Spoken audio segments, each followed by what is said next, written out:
My name's J-Co, and this is the 10th Street Cardinals. May you please welcome Mayor Greenberg. Thank you, J-Co. Thank you. Well, thank you so much, J-Co. It's great to have the 10th Street Cardinals with us here today for this really exciting celebration of a day that we have at the new Walnut Street Park. I'm thrilled to be standing here. We are standing together with the 10th Street Cardinals on a much colder day when we broke ground not too long ago on this park. And today, we are here to open the newest park in our city, the newest park in the Russell neighborhood. Ladies and gentlemen, welcome to the new Walnut Street Park.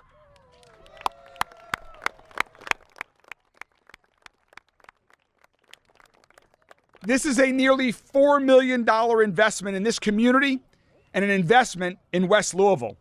The new Walnut Street Park is a state-of-the-art destination because of its unique design and multi-use spaces. Residents and visitors will now have a very safe and incredibly welcoming place to play tennis, to play pickleball, to go for a walk, to bring their children to this awesome playground behind us and the spray ground, and that is just the beginning. There is truly something for everyone at the new Walnut Street Park. This park was closed in 2018, and it wouldn't be here today if it were not for the gracious donation of this property by the Louisville Metro Housing Authority to Louisville Parks and Recreation Department. So to LMHA, thank you very much for this donation. Thank you for being a great partner. I also want to give,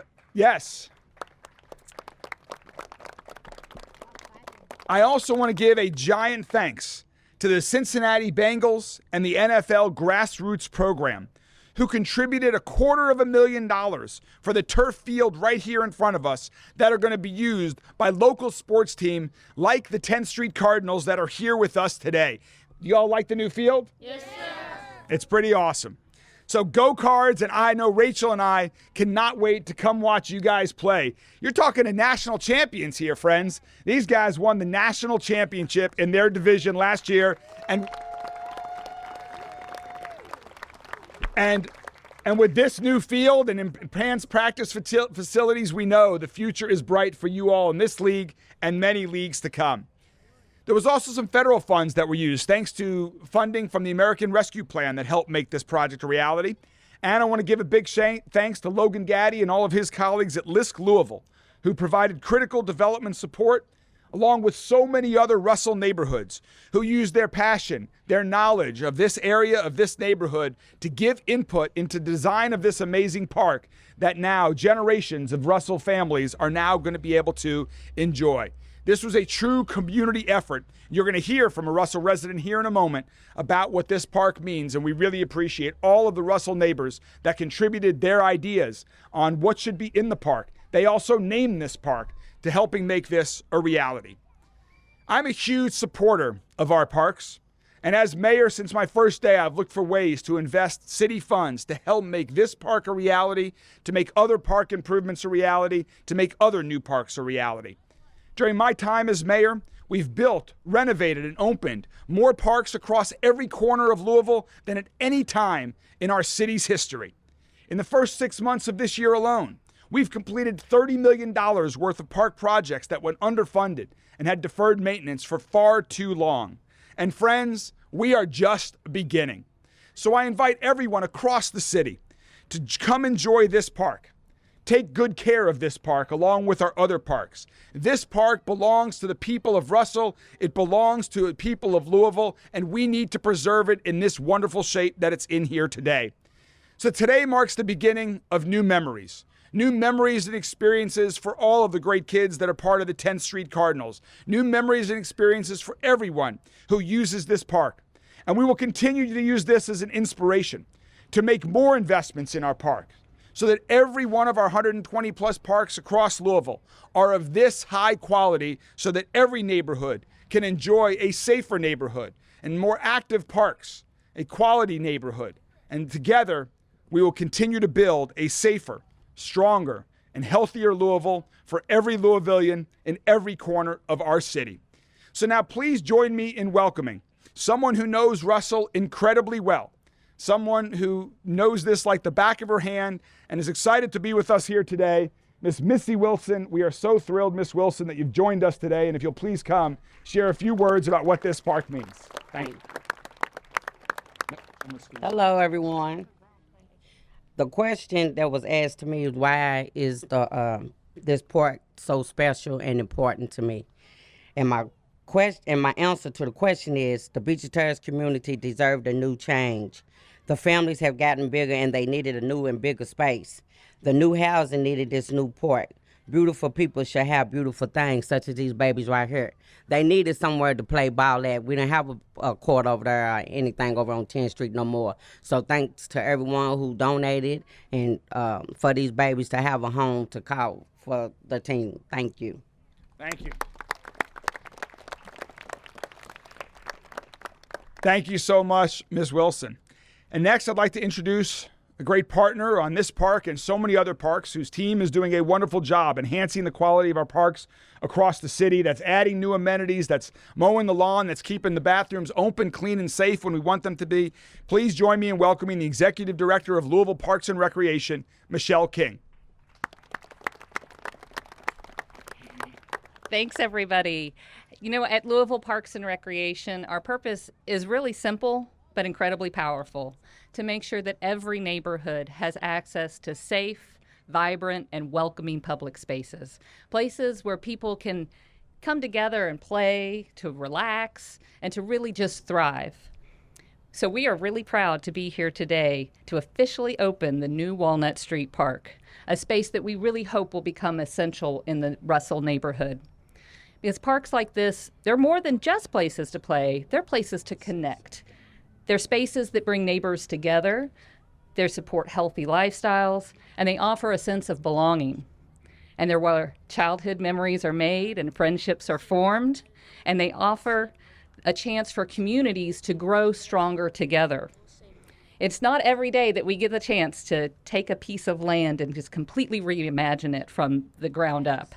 So we'd like to say thanks to the incredible collaboration of so many people here today, those who funded, those who designed, those who built, and those who gave us so freely of their time and input, those like the Beecher Terrace Recreational Amenities Leadership Group. Because of their effort and time, we were able to really thoughtfully and intentionally create a space that reflects the needs and the hopes of this community.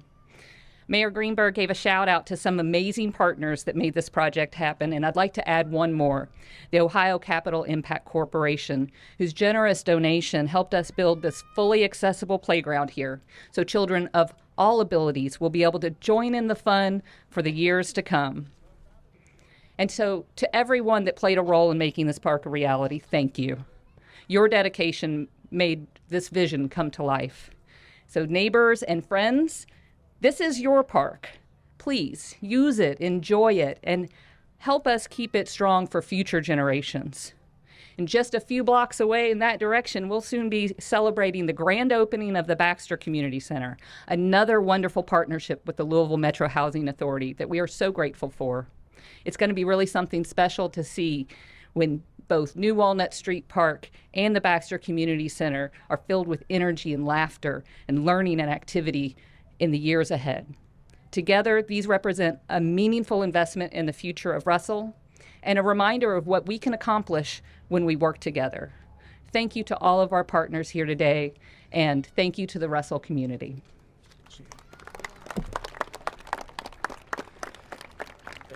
Thank you so much, Michelle. So normally we have ribbon cuttings at something like this. But Max, my friend Max from the 10th Street Cardinals, we're going to do something a little bit different. Instead of cutting a ribbon, it's my understanding that the 10th Street Cardinals have a tradition before their game. When they huddle up, somebody yells, "Who's better than us?" And they all scream, "Nobody!" So I think that's very apropos for this park, because there is no better park in this city right now than the new Walnut Street Park. We are going to keep it as the best park in Louisville. We are going to keep building parks like this. We're going to keep our parks thriving. And so let's give a quick huddle up, guys. Max is going to lead us, and you guys know what the response is. Let's go right here. Quick huddle, guys. Come on. Y'all huddle up. You got to yell it really loud, man. Who's better than you? Nobody! Nobody! 10 straight on me, 10 straight on 3. 1, 2, 3. 10 straight! Let's go.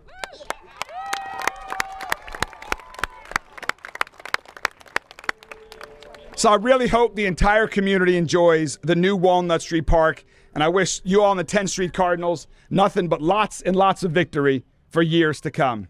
Go Cards. See you guys. Congrats. Thank you. If you guys want to stand over there for a second, we're almost done.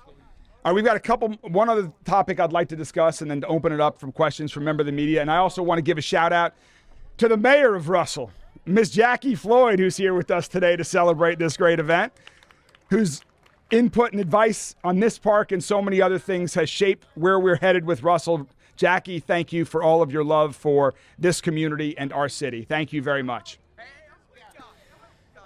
So right now, we are just hours away from a potential federal government shutdown. And I know that many in our community are feeling anxious about what this could mean for their jobs, for their health care, and for their families. Let me be clear. A shutdown doesn't just disrupt things in Washington, D.C. A shutdown also hurts Louisville and Louisville families. Thousands of federal workers who live in Louisville may go without pay. And if President Trump follows through on what his allies have said, there will be permanent mass layoffs. If the shutdown drags on, essential services administered by Louisville Metro government, such as food assistance, housing programs, small business support, and transportation projects could be delayed, scaled back, or even halted. And on top of all that, the risk to health care is most troubling. Without action from Congress, health care for nearly 100,000 Kentuckians is in jeopardy, with thousands potentially losing coverage altogether. At a time when the cost of living is already sky high, and when health care costs seem to be increasing by the day, we can't play politics with people's lives and livelihoods.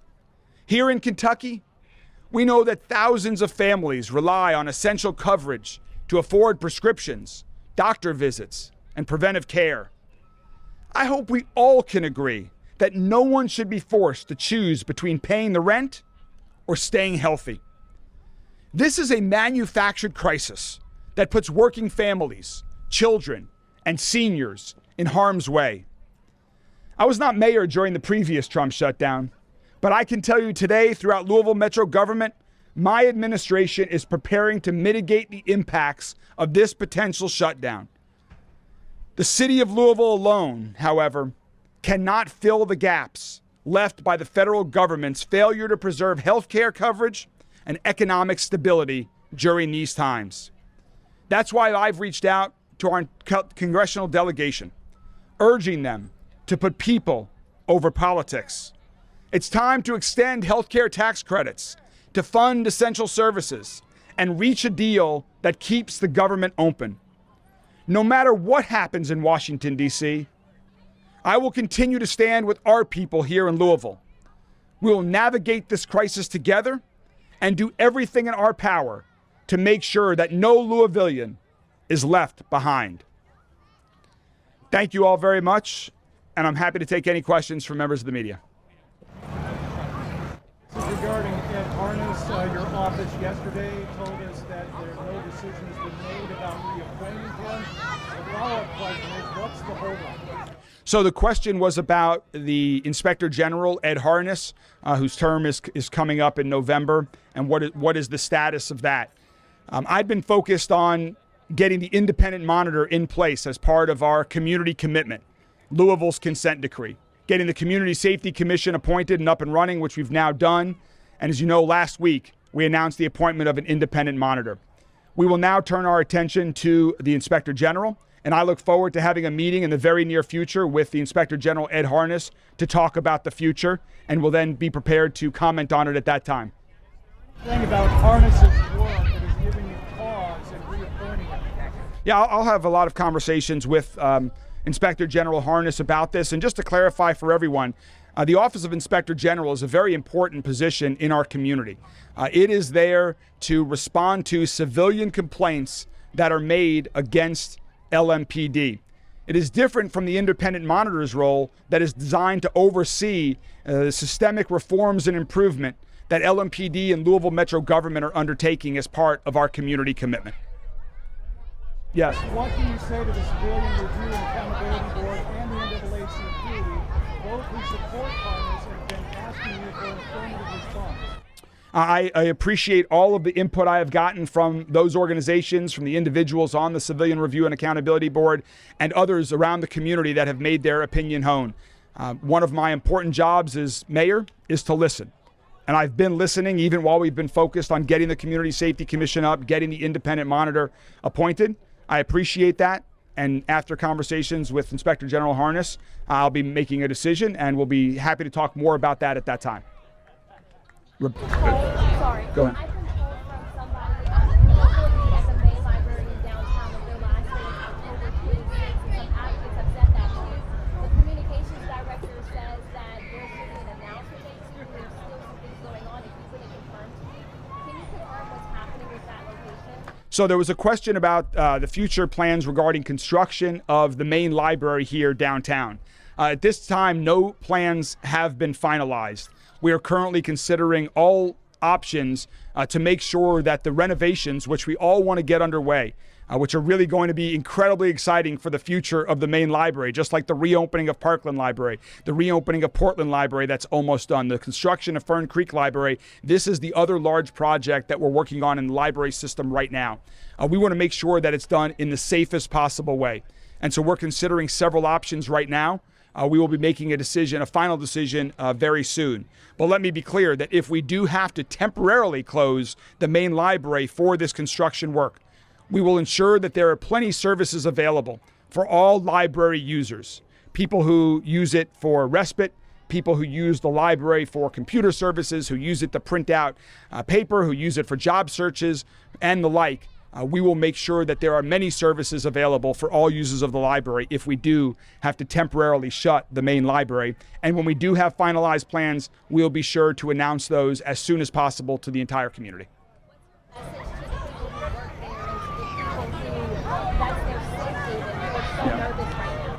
So the question about what is my message? My message is that we are improving the main library is critically important. It's the heartbeat of our library system. It's incredibly old and outdated at this time. That's long overdue in need of repair. We have the funding available to make it happen, but we have to make sure it's done in the safest way. We understand people rely on the library every day. And so before any decision is made, we want to make sure that if there is a temporary closure of the library, that people who use the library today will have access to services in a location tomorrow if it is closed. And so I hear them loud and clear, and we will make sure that's addressed. Rebecca.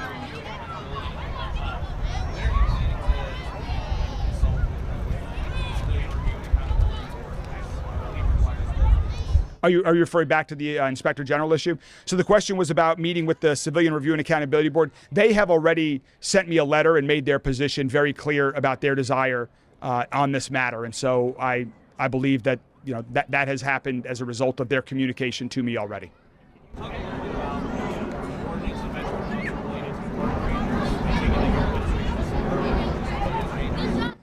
Yeah, so the question was about an ordinance that's currently pending in front of Metro Council right now related to park rangers. We created the new park ranger department as part of the Louisville Metro Parks and Recreation Department.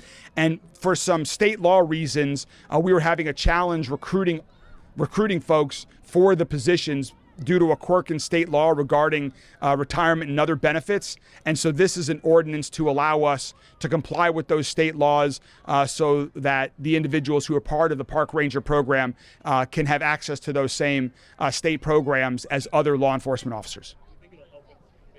Yeah, the whole intention here is to help with recruiting so that we can recruit the best and the brightest for our Louisville Park Ranger program, just as we want to for all areas of Louisville Metro government.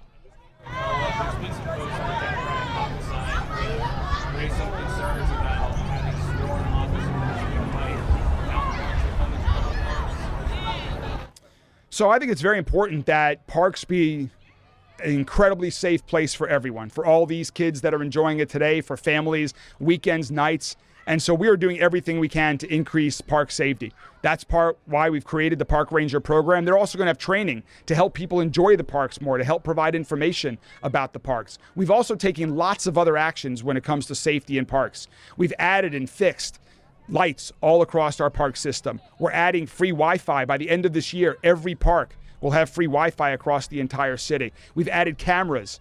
Police are doing more patrols through parks as well that have had challenges in the past. So park safety is incredibly important. We want everybody to feel comfortable in our parks, to attract even more people into our amazing park system. Tara?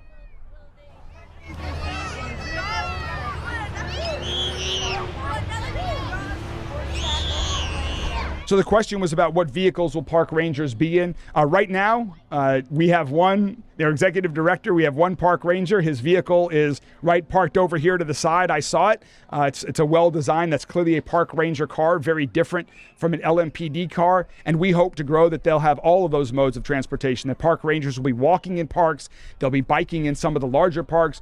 The park rangers are designed to interact with the community, to help prevent crime from happening in the first place and make sure it's a safe place for everybody who wants to enjoy our parks. Yes? Shutdown does happen. What happens to Louisville Parks, and what are your next steps as the mayor and your administration? Yeah. So the question was, if the government shutdown happens, what happens to Louisville Parks? Louisville Parks and Recreation are funded by local dollars. So our parks all remain open. The impact is on existing federal workers, and there are lots of other federal programs that people throughout Louisville rely on. People who live in LMHA housing units, seniors who rely on federal support to get their meals delivered to them on a weekly basis. And the list goes on and on and on. That is our area of concern for the people who rely on essential government services whose lives might be at risk if the government shuts down tonight. So what we're doing right now to combat this is I've asked everyone on my senior leadership team and the directors to look at the impacts that a federal government shutdown will have, so we can start planning for what actions we can take locally if it does occur. Again, I hope it doesn't occur. I hope there is a solution. We know that we don't have the same sources or the same resources as the federal government has, but we want to do whatever we can do to mitigate any impacts of what I view as would be an unnecessary government shutdown. Yeah.